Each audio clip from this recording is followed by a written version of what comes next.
नमो नमः। अब हम गीता के द्वितीय अध्याय के अध्ययन को आगे बढ़ाते हैं। आज हम जिन श्लोकों का अध्ययन करेंगे, जिनको पढ़ेंगे, उसमें मनुष्य की मनोवृत्ति का बड़ा ही सुंदर विश्लेषण किया गया है कि किस प्रकार से जब हम किसी वस्तु से अपने मन को हटाते हैं, रोकते हैं, तो हम बलात् उसको रोक तो लेते हैं, नियंत्रण करना चाहते हैं, किंतु उसके प्रति जो आसक्ति है, उसके प्रति हमारी जो रागात्मक वृत्ति है, वो किस प्रकार से बनी रहती है, उसका जो संस्कार है बना रहता है कि हम पूर्ण रूप से अपने को उससे पृथक नहीं कर पाते हैं या उसका आस्वादन करने से अपने को नहीं रोक सकते हैं। ये जो पूरी प्रक्रिया है कि किस प्रकार से जब मनुष्य के सामने उसकी पसंद की भोग की वस्तु उपस्थित है और फिर उसका भोग करते हुए भी वो उसमें आसक्त नहीं होता, यही वृत्ति हमें अपने कर्मों में भी अपनानी चाहिए कि हमें कर्म करना है लेकिन उसमें राग नहीं होना चाहिए, उसमें हमारी आसक्ति नहीं होनी चाहिए, कर्मफल के प्रति हमारी आसक्ति नहीं होनी चाहिए। तभी उन कर्मों का से निवृत्ति होती है, या हम कह सकते हैं वो मुक्ति की जो अवस्था है जिसमें कर्मों का प्रभाव हमारे ऊपर नहीं पड़ता है। यहाँ इसका तात्पर्य ये कभी नहीं है कि यदि हमें कर्म फल का भोक्ता नहीं बनना चाहते हैं तो हम कर्म ना करें, या कर्म करते समय हमारी विवेक बुद्धि काम ना करे, क्योंकि अनुचित कर्म करने पर, या जिसे हम कहें अकरणी को जब हम करेंगे तो उसका फल भी निश्चित रूप से हमें भोगना ही पड़ेगा। तो मनुष्य को विवेक बुद्धि प्राप्त हुई या उसका विकास उसके हाथ में है, तो कर्म करते समय उसका वो प्रयोग करे, सब प्रकार से अपनी चित्तवृत्ति को शुद्ध रखें, और जब चित्तवृत्ति शुद्ध होगी तो किसी भी प्रकार का कर्म का जो विपाक है, किसी प्रकार के पाप का भोग नहीं करना पड़ेगा। और इस पूरी ही प्रक्रिया को दर्शाते हुए कहते हैं, विषया विनिर्वर्तन्ते निराहारस्य देहिना रसवर्जम रसो अपि अस्य परम दृष्ट्वा निवर्तते। अब यहाँ पर हम देखते हैं कि वो कहते हैं विषया विनिर्वर्तन्ते, विषयों का विनिवर्तन हो जाता है। अर्थात विनिवर्तन हम किसे कहते हैं? निवृत्ति को, कि विषयों की निवृत्ति हो जाती है। किसके विषयों की निवृत्ति हो जाती है? निराहारस्य देहिना। निराहार अर्थात विषयों को ना हम निराहार कहते, अन्न का जब हम ग्रहण नहीं करते कि निराहार है, यहाँ पर है विषयों का ना ग्रहण करने वाले, क्योंकि उसका भी हम किसी न किसी प्रकार से भोग कर रहे हैं।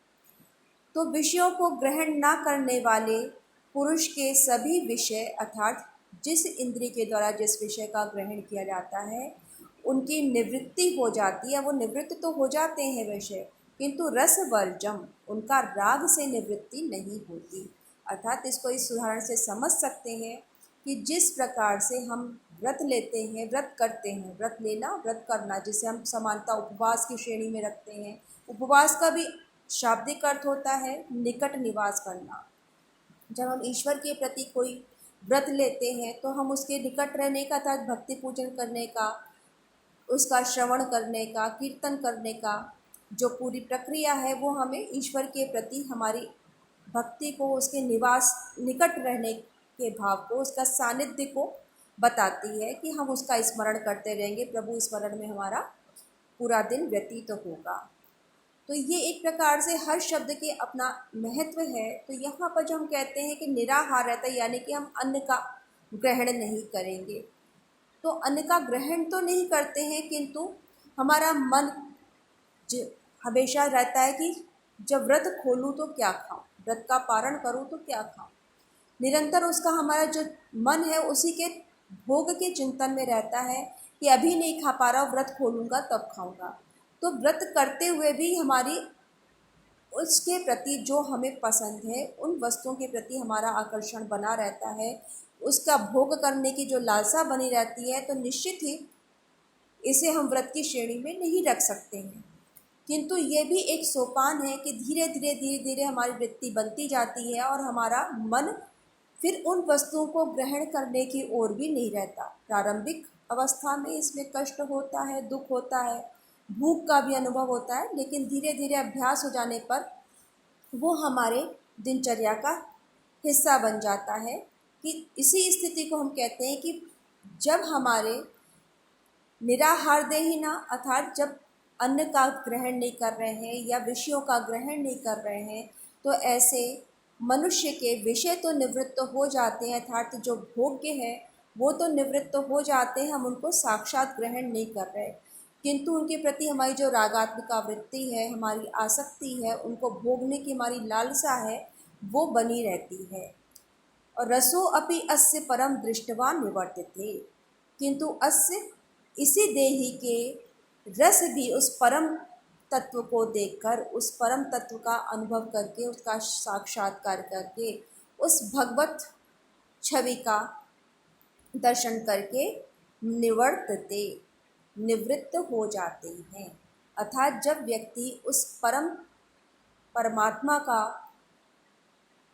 ग्रहण कर लेता है, उसका अनुभव कर लेता है, उसकी अपने अंदर कहीं ना कहीं छवि को देखने लगता है, तो सामान्य सौंदर्य के प्रति उसकी आसक्ति निवृत्त हो जाती है।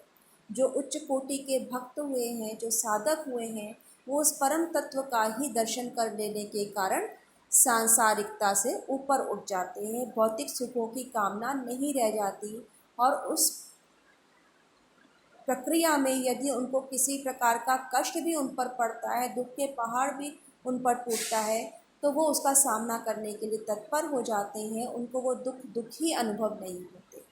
तो परमात्मा को प्राप्त करने के, उसका साक्षात्कार करते समय जिस अनुभव से व्यक्ति निकलता है, जिस प्रक्रिया का वो अनुभव करता है, जिससे उसको साक्षात्कार करता है, यहाँ उसका वर्णन किया गया है कि सामान्य मनुष्य के तो जो विषय के प्रति आसक्ति है वो बनी ही रहती है, भले ही वो निराहार रह ले, अर्थात साक्षात रूप से उनका भोग नहीं करे, ग्रहण नहीं करे। इसीलिए यहाँ पे विषय का है कि यहाँ केवल अन्न की ही बात नहीं है, अपितु जो हमारी 5 ज्ञानेंद्रियाँ हैं, उनके जो 5 विषय हैं, तो चाहे वो रस रूप में हो, परिणति सबकी रस रूप में ही होती है, अर्थात चाहे हम उसका आस्वादन कर रहे हैं, भोज्य पदार्थ है, तो उसका भी हम जिह्वा के द्वारा आस्वादन कर रहे हैं। यदि हम कुछ अच्छा संगीत सुन रहे हैं, तो उसका हम कानों के द्वारा आस्वादन कर रहे हैं। यदि हम सौंदर्य देख रहे हैं, उसका दर्शन कर रहे हैं, तो उसका हम नेत्रों के द्वारा ग्रहण कर रहे हैं। स्पर्श सुख का अनुभव कर रहे हैं, तो स्पर्श का आनंद ले रहे हैं, उस रस का अनुभव कर रहे हैं। तो इस प्रकार से वो किसी भी प्रकार का विषय है, उसके हम आनंद को, उसके रस तत्व को ग्रहण करते हैं। तो इसलिए यदि हम उसका साक्षात रूप से ग्रहण नहीं भी कर रहे हैं, उस स्थिति में भी उनके प्रति हमारी जो वासना है बनी रहती है। और जब उस परम तत्व का दर्शन कर लेते हैं, तो हमारी आस्था, हमारी आसक्ति उन सामान्य विषयों की ओर नहीं रह जाती, एकमात्र उसको ही सुनना, उसको ही देखना, उसका ही श्रवण करना, उसका ही अनुभव करना, उसके ही स्पर्श का अनुभव करना। चाहे हम मूर्ति के रूप में उसको हम देख रहे हैं, लेकिन वहाँ भी उस मूर्ति के स्पर्श का अपना एक अलग आनंद है, क्योंकि हम उसको सजीव मानते हैं।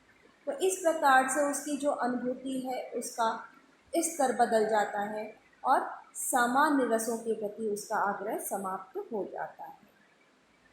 अब उसी के रूप में वो कहते हैं कि यहाँ पे इंद्रियां कितनी जो है इसमें अपना भूमिका निर्वाह करती हैं, कि हम इंद्रियों से विषयों का विनिवर्तन करना संभव नहीं है, सहज नहीं है। संभव तो नहीं है, लेकिन सहज ही संभव नहीं है कि इसको हम बड़ी सरलतापूर्वक प्राप्त कर लें।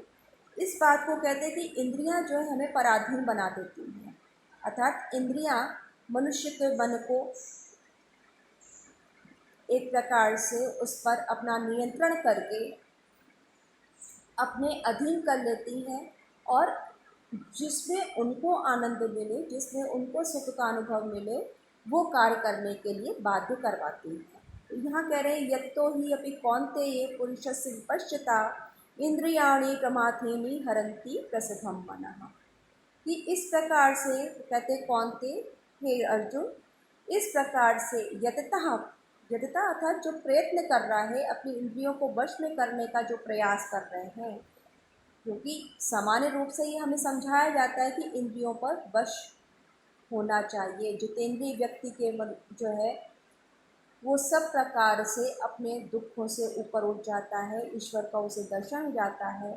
तो उसका ये प्रयास होना चाहिए कि इंद्रियां उसके वश में रहें। तो कह रहे हैं कि इस प्रकार से जो प्रयत्न कर रहा है, प्रयत्न करते हुए विपश्चितः पुरुषस्य, बुद्धिमान पुरुष के भी, अर्थात जो व्यक्ति बहुत बुद्धिमान है, ज्ञानी है, उसके भी मन का ये जो इंद्रियां हैं, कैसी इंद्रियां हैं? प्रमाथहीनी, प्रमथन स्वभाव वाली, जो मन को मत देती हैं।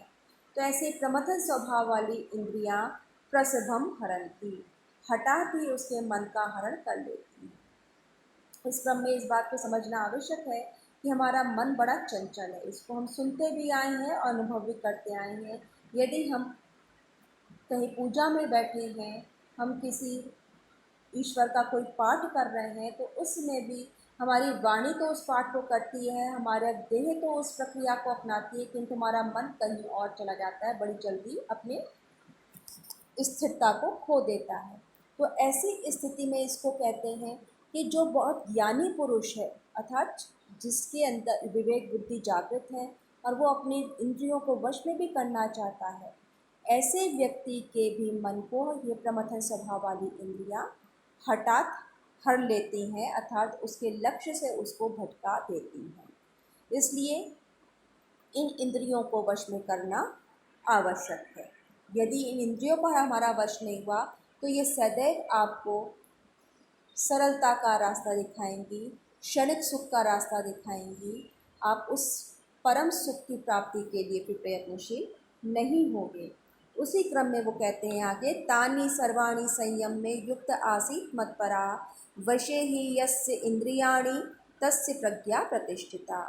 इसलिए उन इंद्रियों को, तानि सर्वाणि संयम में, उन समस्त इंद्रियों का, जिसे हम एकादश इंद्रिय कहते हैं, 5 ज्ञानेंद्रियाँ, 5 कर्मेंद्रियाँ और मन को उभय इंद्रिय कहा गया है, क्योंकि वो हमारे ज्ञान भी कराता है और कर्मों के में, कार्यों में करने के लिए प्रेरित भी करता है। तो जब तक मन हमारे साथ नहीं होगा, हमारी किसी कर्म में प्रवृत्ति नहीं होगी। तो इसको उभय इंद्रिय माना गया है। तो यहाँ वो कह रहे हैं तानि सर्वाणि संयम में, इसलिए उन समस्त इंद्रियों को संयमित करके, नियमित करके युक्त मत्परा आसीत, समाहित, युक्त अर्थात युजिर योगे से बना है, ता प्रत्यय लग करके कहते हैं कि युक्त होकर, युक्त होकर अर्थात समाहित चित्त होकर, अर्थात समत्व बुद्धि की शरण में जो तू गया है, तो समाहित चित्त वाला मतपरायण, मतपरा अर्थात मेरे परायण होकर, मुझ में ही सब कुछ सौंपता हुआ, मुझको ही लक्ष्य करता हुआ, मुझको ही निवेदन करता हुआ स्थित हो जा। आसीत, स्थित हो जा, अर्थात अपने मन को स्थित कर ले कि तू जो भी कर्म कर रहा है उसको तू मुझे सौंप दे, मुझे निवेदन कर दे। वशे ही यस्य इंद्रियाणि तस्य प्रज्ञा प्रतिष्ठिता। और इस प्रकार से यस्य इंद्रियाणि वशे, जिसकी इंद्रियां वश में हो जाती हैं, तस्य प्रज्ञा प्रतिष्ठिता, उसकी बुद्धि स्थिर हो गई है, अर्थात वो एक प्रकार से स्थिर चित्त, स्थिति हम उसको कह सकते हैं। तो स्थिति होने के लिए इंद्रियों पर संयम आवश्यक है। संयम समान रूप से नहीं हो सकता है, क्योंकि इंद्रियां हमेशा हमें उन कार्यों को करने के लिए प्रेरित करेंगी जिसमें हमें क्षणिक सुख मिल रहा है, तुरंत जिसका हमें फल मिल रहा है। यहाँ वो कह रहे हैं क्योंकि ये कठिन मार्ग है, इसलिए तू जो भी कर्म कर रहा है उसको मुझको निवेदन कर दे। मतपरा अर्थात मतपरायण हो जा, तू जो भी कर्म कर रहा है, जो भी कार्य कर रहा है, मतपरायण होकर कर कि ईश्वर बुद्धि से कर कि ये मुझे ईश्वर को सौंपना है। तो इस प्रकार से जब तू कर्म करेगा तो वहाँ तेरी बुद्धि स्थिर होने लगेगी, और इस प्रकार से स्थिर हो जाने पर, तेरी इंद्रियों के वश में हो जाने पर तेरी बुद्धि भी स्थिर हो जाएगी। ये बड़ा ही एक प्रकार से जो मनोवैज्ञानिक आधार प्रस्तुत किया गया है कि जब तक हम अपने शुद्ध अहम में जीते हैं तब तक हमारी बुद्धि संकुचित रहती है। अगर हम उसे ईश्वर को अर्पित कर रहे हैं तो निश्चय ही उसके पहले, उस कर्म को करने के पहले हमारा जो मन है वो हमसे ज़रूर प्रश्न करेगा क्या मैं इस कर्म को ईश्वर को सौंप सकता हूँ। तो कुछ ना कहते हुए भी यहाँ पर एक बड़े ही सरल उन्होंने रास्ता बताया, मत परायण हो जा, तो जो भी कर रहा है मुझको समर्पित कर दे। तो जब मुझको समर्पित करने की, जब किसी को हम कुछ देते हैं तो उसके पहले हम सोच विचार करते हैं कि मैं इसको दे सकता हूँ या नहीं दे सकता हूँ।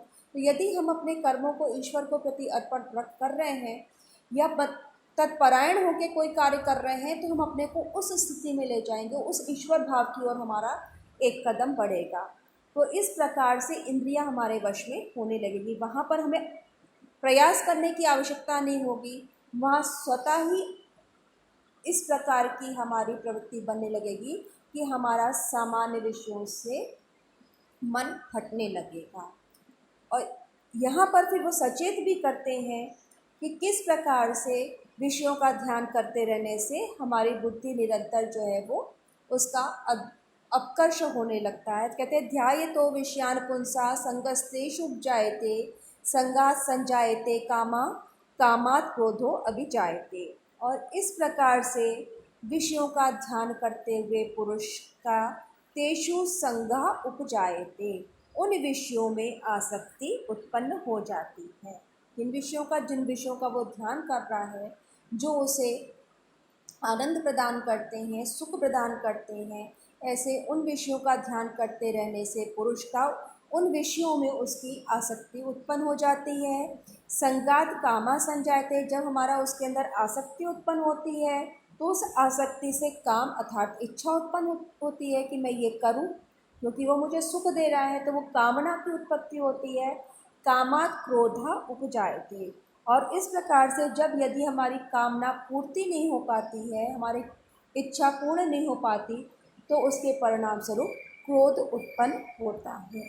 ये क्रम है, उसी क्रम को वो आगे बढ़ाते हुए कह रहे हैं क्रोधात् भवति सम्मोहः सम्मोहात् स्मृति विभ्रमा स्मृति भ्रंशात् बुद्धिनाशो बुद्धिनाशात् प्रणश्यति।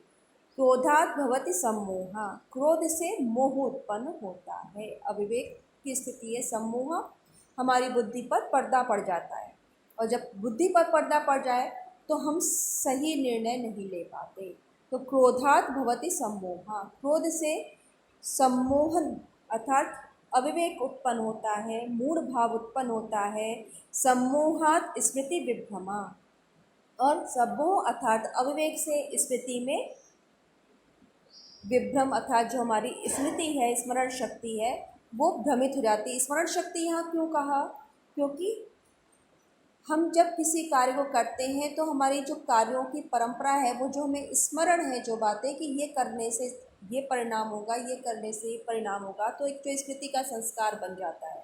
तो लेकिन अगर स्मृति का सम्मोह उत्पन्न हो गया, बुद्धि पर पर्दा पड़ गया, तो स्मृति विभ्रम उत्पन्न हो जाता है। स्मृति विभ्रम अर्थात हमारी स्मृति जो है वो भ्रमित हो जाती है, हमारी स्मरण शक्ति भ्रमित हो जाती है।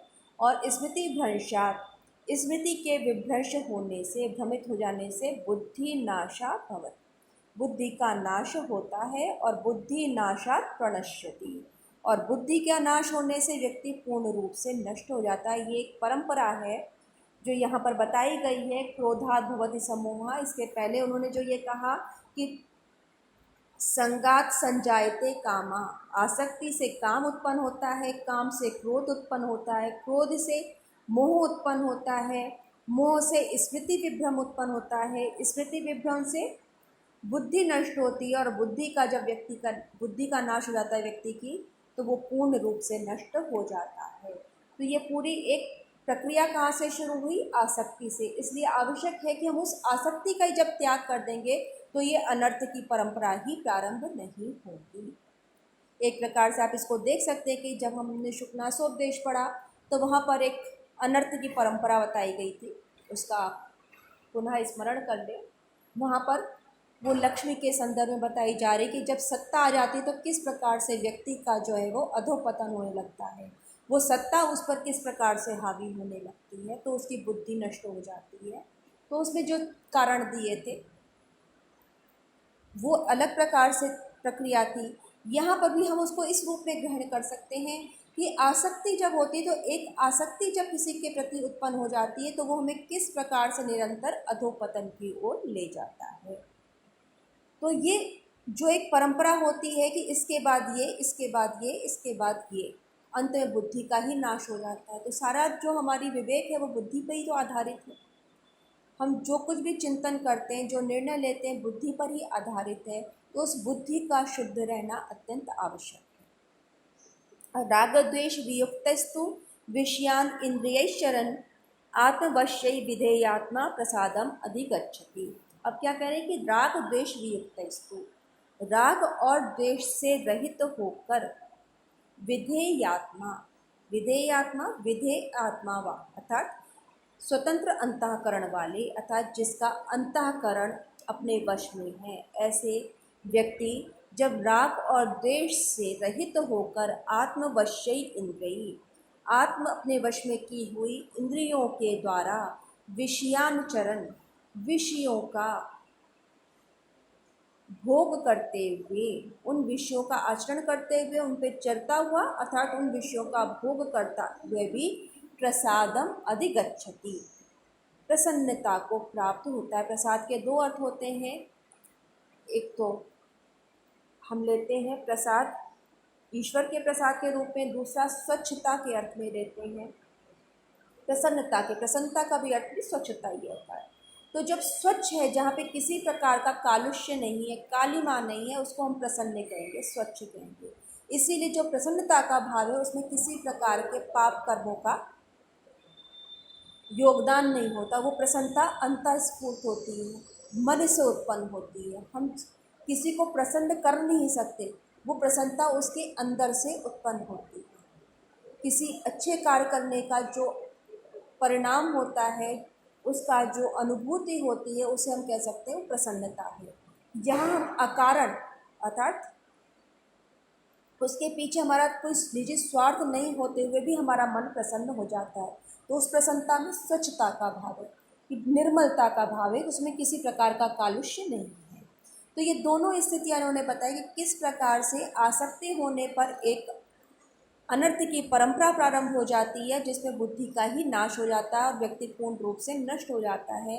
दूसरी तरफ वही विधेय आत्मा, स्वाधीन अंतःकरण वाला व्यक्ति जब इन कार्यों को करता है तो भले ही विषयों का भोग कर रहा है, उसे इसकी किसी व्रत की, किसी उपवास की आवश्यकता नहीं है।